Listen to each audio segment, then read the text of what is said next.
What the hell is that? The story begins with Drasa, a skilled sniper, awakening in a small cave. The distant hum of an airplane makes her alert. Her target, an oligarch, is about to land.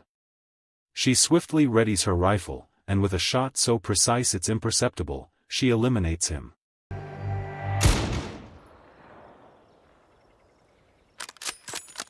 After retrieving a capsule, a wave of contemplation washes over her.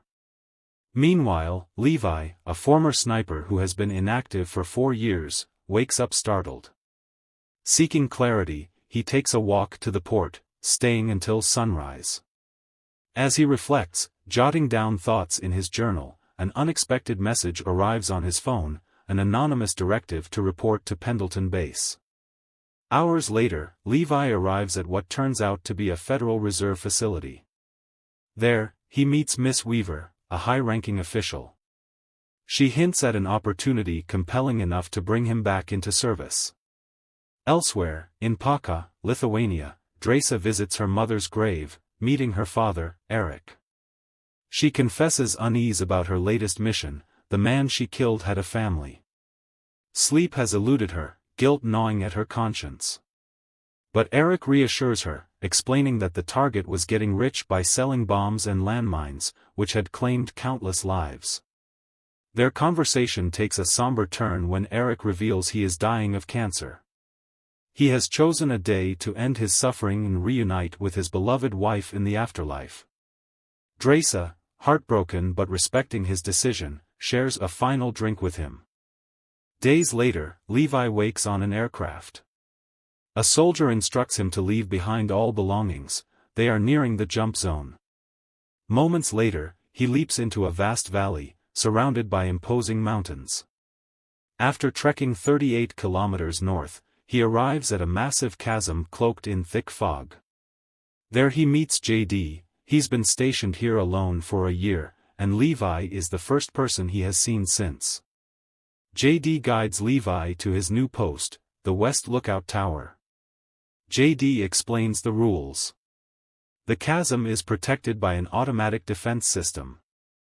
Every 30 days, Levi must check in via radio. Levi questions their mission. JD's response is chilling. He claims that in the late 1940s, 3 battalions, 2,400 men, were sent into the chasm. None returned. To demonstrate the danger, JD tosses a grenade into the fog.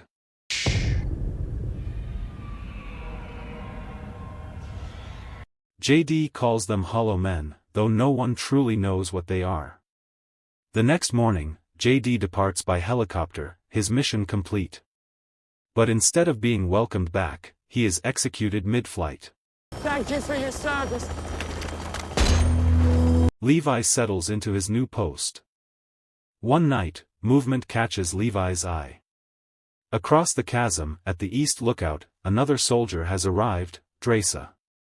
Bored and restless, she breaks protocol, firing a shot into the air to get Levi's attention. She initiates contact through written messages, unfazed by his reluctance. It's her birthday, and she refuses to spend it in silence. Eventually, Levi gives in, toasting to her birthday from afar.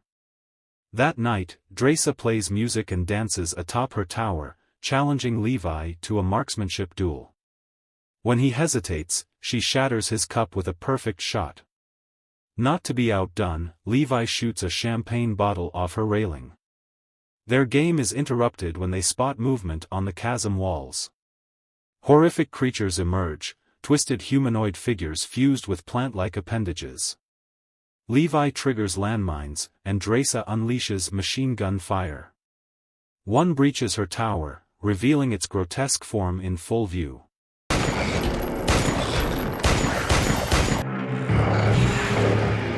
Levi fires relentlessly, protecting both sides. The following morning, Levi repairs defenses while a mysterious drone emerges from the fog, vanishing as quickly as it appeared. Days turn to months. Levi and Drasa form an unspoken bond. One evening, Levi notices Drasa crying. Her father's words still haunt her. She confesses in writing that she wished he were with her. Levi constructs a zip line across the chasm. Drasa, realizing his intent, secures the rope. With a written invitation for dinner, Levi boldly crosses the abyss. Drasa welcomes him with a warm meal. As they share stories of their pasts, an undeniable chemistry ignites. You know what I keep thinking about night after night while I sit over there on that platform? How are you gonna get them my pants? Well, after that. Yes, after that. Inside the tower, Drasa plays music. They dance. That night, their connection deepens into something more. The next morning, Levi bids her farewell and begins his return. A landmine explosion snaps the zip line, and he plunges into the chasm. Without hesitation, Drasa jumps after him. She lands in a fast-moving river, barely managing to crawl ashore. Levi, however, is suspended in the tangled roots of an eerie tree. As he struggles, a massive centipede-like creature attacks. He fights back, but the roots begin to ensnare him, attempting to consume him. Just in time, Drasa arrives, freeing him from the nightmarish grasp. A dense, fog-covered forest stretches before them. Then, they hear hooves. A group of monstrous, malformed horsemen charges. The soldiers barely evade, engaging in a desperate fight. Levi notices that one enemy wears the remains of a U.S. Airborne Division uniform. After walking for some time, they stumbled upon a small village, its ground fractured, likely the result of a seismic shock. The distant sounds of approaching monsters made them tense. Fearing the worst, they sought refuge in an old church, only to find the skeletons of those who had perished there. Levi examined the remains and discovered evidence suggesting these people had taken their own lives. Spider-like creatures swarmed them, forcing them into a desperate fight for survival.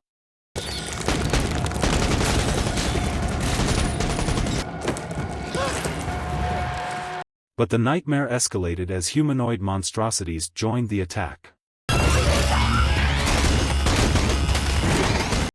Skilled fighters and expert marksmen, they managed to fend off their attackers and escape. With no time to waste, they rushed toward the chasm's wall, discovering a bunker entrance. With no alternative, they entered. Searching for clues, they uncovered a laboratory where the skeletal remains of long-dead scientists still lay. Levi picked up a container from a corpse's grasp, its surface etched with the haunting words, "God forgive us." Drasa restored power to the lab, activating old recording tapes. The voice of a scientist from 1946 crackled to life. She spoke of how, while other nations developed atomic bombs, her team had worked on biochemical missiles of equal devastation. Then came the earthquake, a magnitude 8.1 disaster that compromised the facility.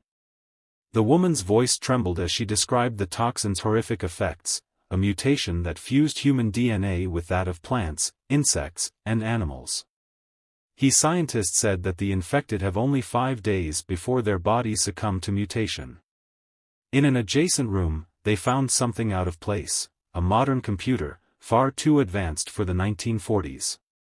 Accessing the files, they uncovered the name of the corporation responsible, Dark Lake, a non-military genetic research firm. It became clear, the chasm was still being studied. Drones had been gathering genetic samples for military enhancement programs, creating super soldiers from the horrors within. Among the documents, Levi found information about a self-destruction protocol. A nuclear bomb had been planted at a strategic point in the chasm, set to detonate if the situation spiraled beyond control. The safety radius was just over 4 kilometers. Realizing they had little time, they left the bunker, only to be ambushed. As they tried to escape, Drasa was caught in a trap and dragged away by a monstrous knight-like figure. Drasa awoke to find herself bound, suspended in a dark hideout.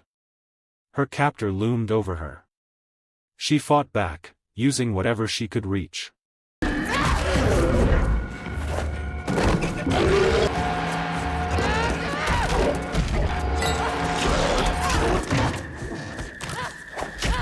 Just when it seemed she might lose, Levi arrived, striking down the monster.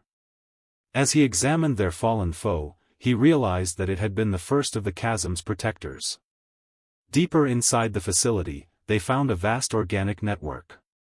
Moving cautiously through the grotesque landscape, Drasa accidentally disturbed a sticky filament. It reacted violently, pursuing them like a sentient predator. Thinking fast, she hurled a grenade into the writhing mass.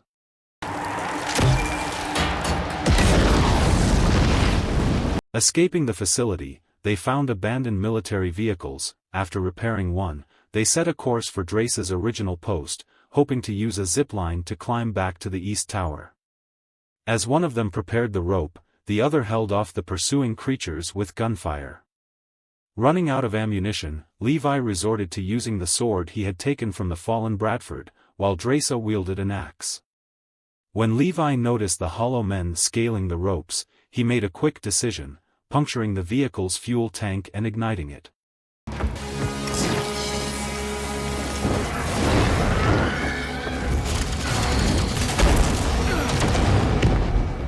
The ensuing explosion incinerated their pursuers but also damaged the vehicle. With no other option, Drasa severed the rope just meters from the top. Moments later, they reached the tower, exhausted and wounded. As they tended to their injuries, the grim reality settled in. If they had been exposed to the toxin, they had 5 days before mutation took hold. Levi crafted a zipline back to his post, warning Drasa that if they survived 5 days without symptoms, they would be safe. The next day, Levi confronted Mission Control. Weaver, the mission commander, revealed the true goal, making the American army unstoppable. She also questioned whether he had activated the drone control system. He denied any involvement. Suspicious, Weaver reviewed surveillance footage, and discovered Levi's betrayal. She immediately ordered his elimination. Meanwhile, as Levi and Drasa reset traps on opposite sides of the chasm, Drasa sent him a message confessing her love. But their brief moment of happiness was shattered by the arrival of military helicopters.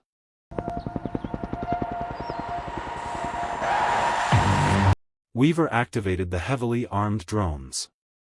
The chase was on. Levi and Drasa fought back, expertly taking down the drones as they raced toward safety. Eventually, they reached a vantage point. Levi took aim at the transmitter antenna. In that moment, Levi fired, destroying the antenna. A chain reaction ignited across the chasm, disabling the camouflage technology. Self-destruct protocol is activated. Weaver and her forces scrambled to escape, but time was against them. The bomb detonated.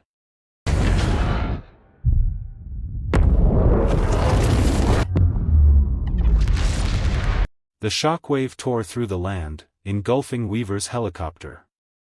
Levi, too injured to escape, was caught in the blast and thrown into a river. Hiding in a cave, Drasa marked the days, praying she had not been contaminated. On the 5th day, she opened an envelope that Levi had given her, and inside was a poem he had written for her. Months later, in France, Drasa worked as a waitress at a seaside restaurant. One day, as she carried a tray, she turned, and froze. Levi sat at a table, waiting for her. A smile broke across her face as she rushed toward him. Their reunion ended in a passionate kiss.